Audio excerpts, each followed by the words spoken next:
Welcome, today in front of me HUAWEI MatePad 10.4 2022, and I'll show you the face unlock test on this device.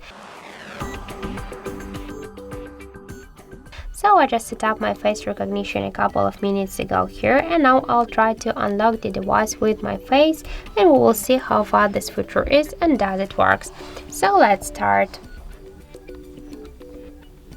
1, 2, 3, 4, 5. So as we can see, the face unlock feature works here so fast. This is a really good result because we can unlock the device just less than in 1 second, just in half of the second. So I just suggest you to try this unlock method, but be careful because the face unlock is less secure than the fingerprint or pattern or passcode.